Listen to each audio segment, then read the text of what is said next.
udah mau bulan Mei, berarti tandanya kita akan segera masuk nih 2 bulan lagi kita akan melihat Timnas Day. Di mana saat lagi pemain-pemain Timnas kita akan melakukan TC dan kita masuk ke Timnas Day.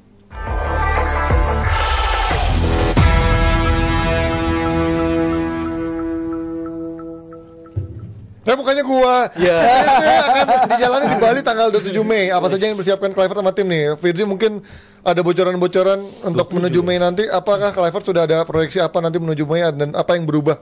Dan juga update dari main-main kita sejauh ini yang di luar yang cedera udah yang orang, cedera kan? Ya belum ada update yang terkini ya, tapi kabarnya juga Miss sebenarnya juga masih akan berada dalam permainan terbaiknya. Dia maksudnya dia akan kembali lagi ke tim setelah kemarin dia absen pertandingan lawan Bahrain.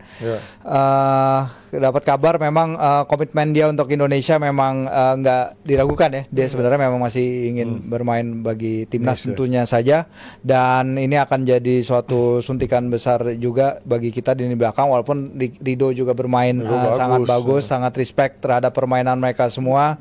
Anak-anak ya beberapa pemain memang kehilangan fitness pasti karena kita tahu Ragnar udah hampir sebulan ya jadi nggak main, atau pertandingan terakhirnya mungkin harus ngecek ulang lagi terbarunya.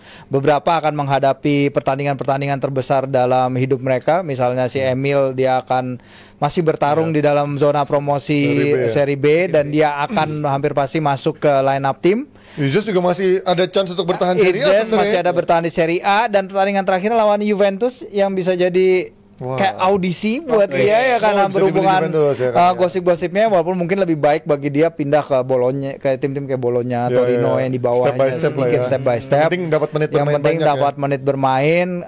Kemarin pun di pertandingan lawan Milan, komentatornya juga udah bilang ya bahwa Izzes ini masa depannya lagi disorot karena memang banyak tim-tim 5 besar 6 besar yang lagi melirik dia, dan katanya tapi dia bilang komitmen utamanya tetap adalah membantu Venezia dari lolos zona degradasi, masih sangat mungkin. Sementara bagi Martin Paes, pertandingannya kalau tidak salah tuh tanggal 1 apa tanggal 2 itu si FC Dallas masih main. Jadi memang mepet bagi dia. Kalau tim kan memang bergabung lebih cepat ya, TC di Bali, dan itu udah ditetapkan dari beberapa waktu lalu. Sayangnya memang mau pakai di Bali ya, bukan di NTC National Training Center yang kabarnya masih menunggu untuk diresmikan dulu, yang sampai sekarang belum. Masih on progress lah itu. Masih on progress. Nah, akan ada lebih banyak waktu bagi Patrick untuk menilai para pemainnya, untuk melihat lebih dekat para pemainnya. Liga 1 juga selesai kalau tidak salah 10 hari ya sebelum pertandingan pertama, dan pertandingan mega penting yang kita, karena Patrick kita harus benar-benar menemukan cara bermain tanpa Marcelino juga, terutama karena Marcelino perannya tinggi di bagi skuad Garuda, terutama di GBK ya, di mana dia mencetak 2 gol dan 1 assist dalam 2 laga terakhir. Dan kemudian juga mungkin baik juga bagi beberapa pemain untuk aklimatisasi, karena kalau dengar dari cerita-ceritanya Joey, Tom dan lain-lain, emang kadang tuh iklim di Jakarta itu emang menyiksa para pemain Eropa ya. Lembab sekali, panas, dan ada baiknya mereka datang lebih cepat kali ini untuk aklimatisasi lebih terhadap kondisi, apalagi dengan musim yang berakhir lebih cepat. Kecuali pemain-pemain yang disebutkan tadi, mereka akan bisa lebih adapt lebih baik, dan ini penting. Tapi bagaimanapun kayak Joey dalam debutnya kemarin super banget, luar biasa banget. Kita perlu keseimbangan seperti ini. Dan Romeni Oxford United selesai lebih cepat bahkan nih. Mereka pertandingan pertama mereka tuh awal Mei ya, karena Championship kan udah akan masuk ke fase playoff.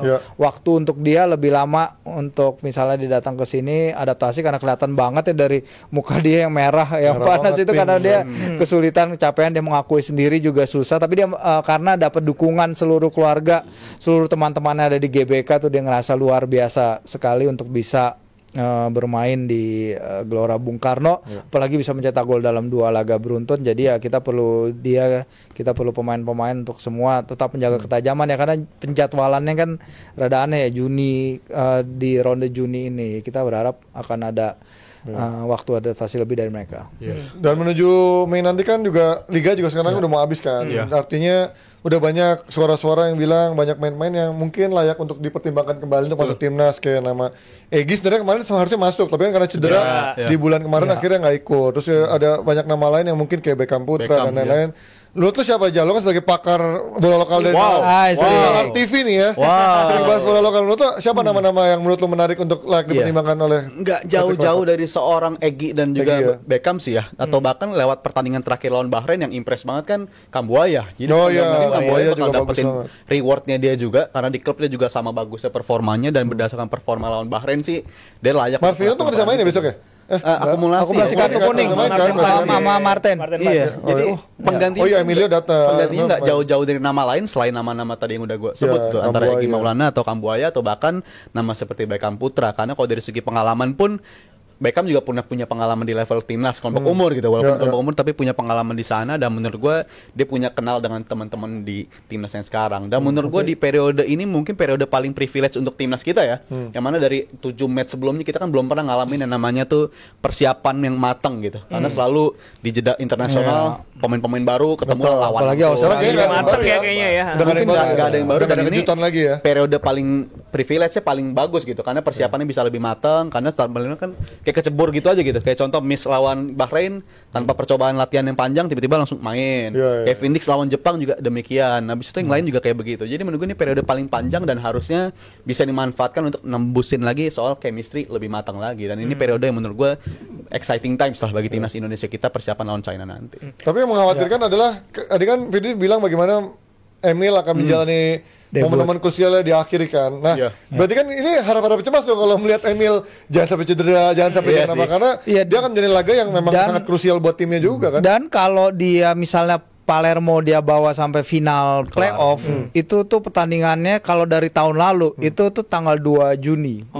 Kalau 2 Juni artinya cuma 3 hari istirahat. Nah, ini akan waktu yang sangat mepet. Tapi untungnya naturalisasi si Emil dan teman-temannya yang terakhir 3 itu udah dilakukan, dan Emil itu udah latihan bersama Swart bersama para kiper lain di ronde kemarin, dan itu penting untuk aklimatisasi. At least dia mengerti rekan-rekan setimnya, dia in tune dengan kondisi di ruang ganti dan lain-lain, itu penting. Jadi walaupun dia datangnya pun mepet sekalipun, dia udah ada experience of being near and around the squad seperti itu. Jadi TC Bali akan penting benar. Dan ya karena kita pasti akan berharap kepada 90 menit melawan China itu, karena kayaknya kita semua sepakat ya di laga lawan Jepang itu udah bonus ya apapun yang terjadi di sana. Jadi yang kita must win game, nggak bisa seri itu di GBK nanti. Ada info bakal ada agenda-agenda uji coba nggak sih Mas? Agenda uji coba kemarin juga Pak Erik kayaknya nggak mengutarakan apa-apa ya, sempat di doorstop sama teman-teman media itu mungkin belum ada kalau soal ini, masih soal TC. Tapi kalau sempat dibicarakan juga kan beberapa pemain yang katanya akan dipanggil menghadapi timnya Panji kan, itu kan 28 Mei, tapi tadinya ada Ferrari dan Asnawi, tapi Ferrari kabarnya terkini mungkin belum tentu dilepas juga. Kalau Federasi saya tahu rada sungkan untuk melepas, walaupun katanya Pak Erik menyerahkan kepada Patrick Kluivert sebagai pelatih utama, tapi kayaknya BTN dan timnas Indonesia tuh sedikit sungkan melepas untuk sebuah friendly hanya kurang dari seminggu dari pertandingan terbesar timnas Indonesia sejauh ini. Kalau untuk friendly belum itu, tapi friendly September nih kayaknya yang akan menarik. Oh, yang Malaysia sama Lebanon itu bukan? Yang Malaysia sama Lebanon juga itu ya? Kita enggak, pokoknya beda. Enggak, nanti kan kita ada ronde friendly lagi nih setelah Juni. Nah, September itu yang kayaknya kita akan menghadapi tim yang sangat menarik. Oke, cukup Zof.